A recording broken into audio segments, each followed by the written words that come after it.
Hey guys, we are back with a new lesson, light, and our first topic is scattering of light. But before study the scattering of light, we will discuss about the topic basics of light. Light के बारे में हम थोड़ा सा discuss करते हैं. So let's see. Light क्या है? Light is an electromagnetic wave. एक इलेक्ट्रोमैग्नेटिक वेव है. It does not need a medium to travel in a space. Space में अब सबको पता है वहाँ पे कोई भी मीडियम नहीं होता, तो वहाँ पे भी लाइट ट्रैवल कर सकती है. हमने साउंड के लेसन में स्टडी किया है, साउंड को ट्रैवल करने के लिए मीडियम की ज़रूरत होती, बट लाइट का वैसे नहीं है. लाइट को मीडियम की ज़रूरत नहीं होती. विदाउट मीडियम भी लाइट ट्रैवल कर सकती है. It travel in a space. इसी की वजह से सनलाइट अर्थ तक आ जाती है. मतलब बीच में स्पेस है, फिर भी वहाँ से सन से अर्थ तक लाइट ट्रैवल कर सकती मीडियम के बिना भी. In vacuum its speed is 3 into 10⁸ metre per second. Vacuum में यानी कि स्पेस में इसकी स्पीड है 3 into 10⁸ मीटर पर सेकेंड, यानी कि एक सेकेंड में 3 लाख किलोमीटर इतना डिस्टेंस ट्रैवल कर सकती है. तो आप इमेजिन कर सकते हैं लाइट की स्पीड कितनी high. It is a transfer wave. एक ट्रांसफ़र वेव है. अब ये ट्रांसफ़र वेव क्या है, ये हम साउंड के लेसन में स्टडी कर चुके हैं. अगर आपने देखा कि ये सन है, तो सन से बहुत सारी रेज निकलती, बट जो सिंगल रेज आती है उसे हम कहते हैं रे. बट जो कलेक्शन ऑफ रेज आती है उसे हम कहते हैं बीम ऑफ लाइट. ठीक है. And light is always travel in a straight line. ये हम सबको पता है. Light travel in a straight line. Light source emit light in all possible direction. और जो लाइट सोर्स होता है, जो लाइट इमिट करता है, ऑल पॉसिबल डायरेक्शन में लाइट इमिट करता है. जैसे कि यहाँ पे आपको दिख रहा है एक फ्लोरोसेंट बल्ब है. आई मीन ये एक लाइट का सोर्स है जो कि वो लाइट इमिट करेगा. वो लाइट इमिट करेगा वो पॉसिबल डायरेक्शन में, मतलब जो जितनी सारी डायरेक्शन पॉसिबल होगी उसके वे के लिए वो इतनी लाइट इमिट करेगी. मतलब यहाँ पे जितनी डायरेक्शन उसके पाथ के लिए पॉसिबल से उतने डायरेक्शन में वो क्या करेगी, लाइट इमिट करेगी. और जो सिंगल रे होगी वो होगी रे, और जो कलेक्शन ऑफ रे होगी वो होगी beam of light. So this is the basics of light. So first question for the homework is right a short note on light. Right a short note on light. Now we are going to study about luminous and non-luminous object. अगर ये हमने पहले study किया है, फिर भी हम उसे रिवाइज करेंगे. Luminous and non luminous object क्या है? आई होप ये आप सबको पता है. Luminous object means an object which produce a visible light. जो ऑब्जेक्ट अपनी खुद की लाइट प्रोड्यूस कर सकते हैं उन ऑब्जेक्ट को हम कहेंगे luminous object. And non luminous object an object which does not produce a visible light, reflect or allow light to pass through a light allowed to you see the object.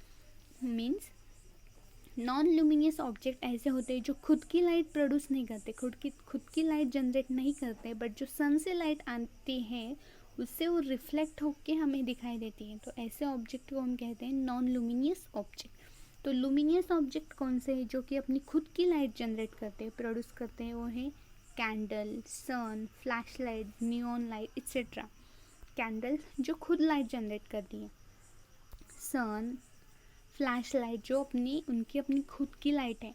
But non luminous object में moon, stained glass windows, coloured liquid, text book, pen, हर एक चीज़ जो हम अपनी आँखों से देख सकते हैं वो क्या है? विदाउट एक्सेप्शन दिस ऑब्जेक्ट वो क्या है? Non luminous object. Sun, moon, earth, pen, pencil. Pen कैसे? मतलब जो उनकी खुद की लाइट तो नहीं है, बट जो सन से या किसी ऑब्जेक्ट से जो रे आने वाली है उनके ऊपर इंसिडेंट होकर रिफ्लेक्ट होकर हमें दिखाई देती है. So this is a non luminous object. So next question for the homework is what is a luminous object and what is the non luminous object. Luminous object क्या है एंड नॉन लुमिनियस ऑब्जेक्ट क्या है, आपको explain करना है. Now this is our main topic और important topic, scattering of light. What is the scattering of light? But before study the scattering of light we will try और discuss one activity और experiment, या आप घर पे भी try कर सकते हैं if you have an object और एपरेटस। तो इसके लिए एपरेटस क्या है, ग्लास बीकर जो कि हमारे पास इजीली अवेलेबल हो सकता है, डायोड लेज़र, वाटर मिल्क और milky powder, spoon and dropper etcetera. मतलब ये एपरेटस हमारे पास होने चाहिए। तो आपको करना क्या है, स्कैटरिंग ऑफ लाइट को स्टडी करने के लिए एपरेटस तो है, अब नेक्स्ट क्या करना है, तो पहले आपको एक वाटर में या बीकर में पहले एक वाटर लेना है, मतलब वाटर को फिल करना है, फिर उसमें एक लेज़र लाइट को इंसिडेंट करना है। अगर आपने ऑब्जर्व किया, ठीक है, पहले तो आप लेज़र लाइट को इंसिडेंट कीजिए, सिर्फ लेज़र लाइट को इंसिडेंट करना है और फिर ऑब्जर्व करना है।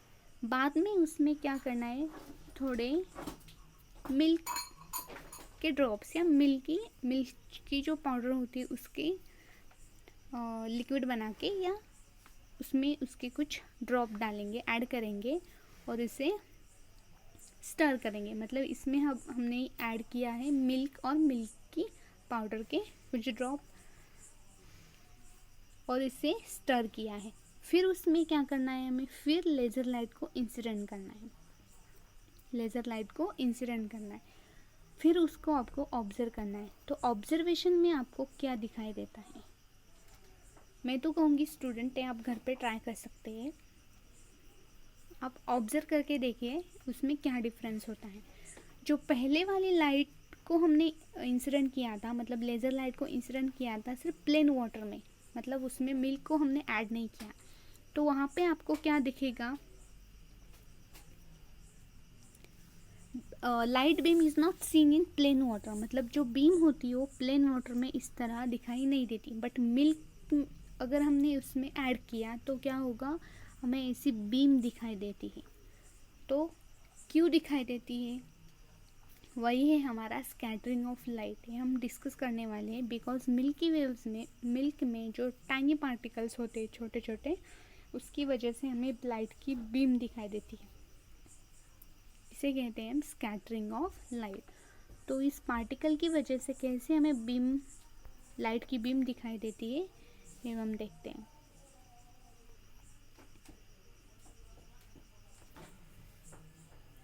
सॉल्यूशंस होता है, सॉल्यूशंस मीन्स जो हमने सॉल्यूशन लिया है जिसमें जो पार्टिकल्स है उसकी साइज अगर 1 नैनोमीटर से अगर कम है, अगर सॉल्यूशन, अगर हमने किसी भी चीज़ का सॉल्यूशन बनाया है और अगर उसकी साइज 1 नैनोमीटर से कम है,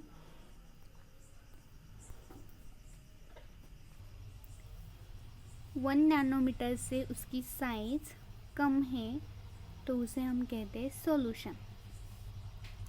अगर हमने वही किसी भी चीज़ का अगर हमने सॉल्यूशन बनाया है बट उसकी साइज़, उस पार्टिकल की साइज़ 1 नैनोमीटर से ज़्यादा और 1000 नैनोमीटर से कम है, तो उसे हम कहते हैं कोलाइड।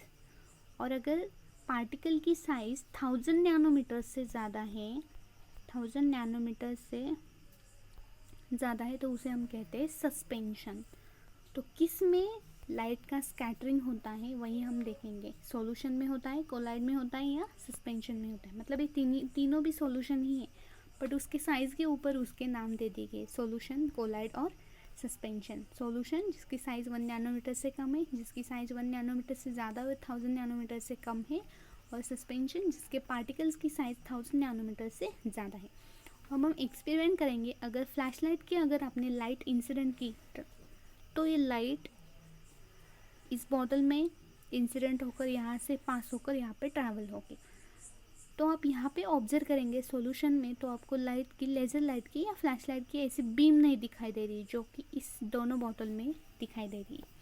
तो क्यों नहीं दिखाई दे रही है, तो यहाँ पे इस बोतल में स्कैटरिंग नहीं हो रहा है, लाइट का स्कैटरिंग नहीं होता है, बट इस दोनों बोतल में लाइट स्कैटर्ड हो रही। कैसे स्कैटर्ड हो रही है, तो इसके जो पार्टिकल्स हैं, तो हम इस सस्पेंशन का एग्जांपल देखते हैं। इसमें जो पार्टिकल्स दिखाई दे रही है, तो जो फर्स्ट पार्टिकल्स था उसके ऊपर लाइट आकर क्या होगी, इंसिडेंट होगी, फिर वो क्या करेगा, वाइब्रेट करेगा, फिर वो लाइट को ट्रैवल करके सेकेंड पार्टिकल के ऊपर आएगा, फिर थर्ड पार्टिकल को ट्रैवल करेगा, मतलब उसे वाइब्रेशन देगा, फिर उसके पास वाले, मतलब ऐसे करते करते वो क्या करेगा, पूरे लाइट बीम को ऐसे, पूरे लाइट के ऐसी एक बीम बनाएगा, क्योंकि उनके पार्टिकल की साइज ज़्यादा है।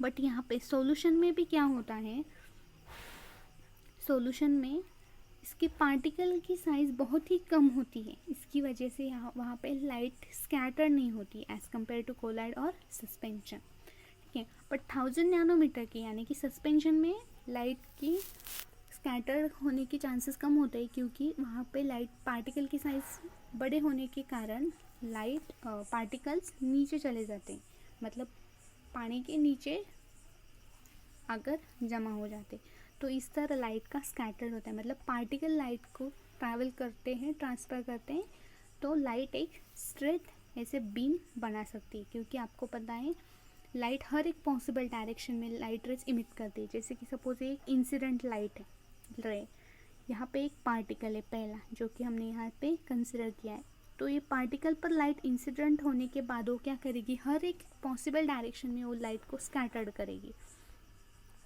ठीक है। फिर उसके आगे एक पार्टिकल होगा, फिर वो लाइट को स्कैटर करेगा, फिर उसके आगे लाइट स्कैटर होगा, तो इस तरह इसकी एक स्ट्रेट लाइन बन जाएगी और हमें लाइट की बीम दिखाई देगी, पार्टिकल इन द एटमॉस्फेयर, ठीक है। तो इस तरह हमें लाइट की बीम दिखाई देती है, जो कि सॉल्यूशन में नहीं दिखाई देती, क्योंकि उसकी पार्टिकल की साइज़ बहुत कम होती है, तो इस तरह लाइट का स्कैटरिंग होता है। So next question for the homework is explain the scattering of light with proper diagram and example.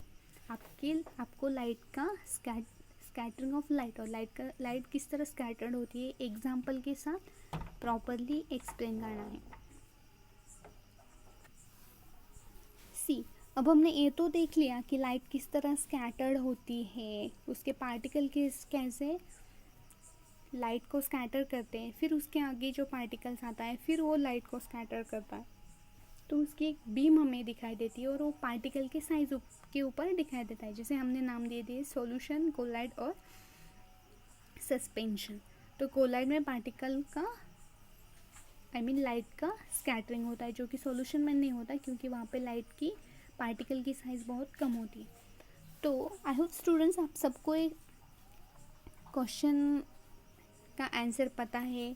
I don't know why is the sky appear blue colour, sky का कलर ब्लू क्यों होता है, और sunset और sunrise के time sky का colour orange, red या yellow ऐसा क्यों होता है, जहाँ जो इसमें आपको दिखाई दे रहा है ब्लू कलर और ऑरेंज येलो कलर क्यों दिखाई देता है, तो ये भी स्कैटरिंग ऑफ लाइट की वजह से ही होता है। As sunlight moves through the atmosphere longer wavelength, means red colour की जो लाइट होती है उसकी वेवलेंथ सबसे ज़्यादा होती है, pass straight through. However the shortest wavelength, जो कि ब्लू कलर की वेवलेंथ सबसे कम वेवलेंथ है, इसकी वजह से स्काई का कलर ब्लू होता है, जिसमें लाइट का स्कैटरिंग सबसे ज़्यादा होता है, इसकी वजह से स्काई ब्लू दिखाई देता है। Interact with gas molecule and scattered in the atmosphere, तो हमने ये देख लिया है इसकी स्कैटरिंग ऑफ लाइट कैसे होता है। तो ब्लू कलर की वेवलेंथ सबसे कम होती है, जो जिसकी वेवलेंथ कम होने की वजह से वो लाइट गैस मॉलिक्यूल के साथ इंटरेक्ट होते हैं, वो स्कैटर होते हैं, और उसकी वजह से स्काई का कलर ब्लू होता है। So this is a scattering of light. हम डीप में देखते हैं, मतलब आपको ये नोट है, the blue colour of sky and the red colour of the sun at the sunset result from scattering of light of small dust particle. Dust particle की वजह से ही लाइट का स्कैटरिंग होता है, हम सबको पता है, क्योंकि हमने सॉल्यूशन, कोलाइड और सस्पेंशन में देखा है। पार्टिकल्स की साइज मतलब डस्ट पार्टिकल्स की size, H2O molecule and other gases in the atmosphere. Atmosphere में क्या है, dust particle, H2O molecule and other molecule.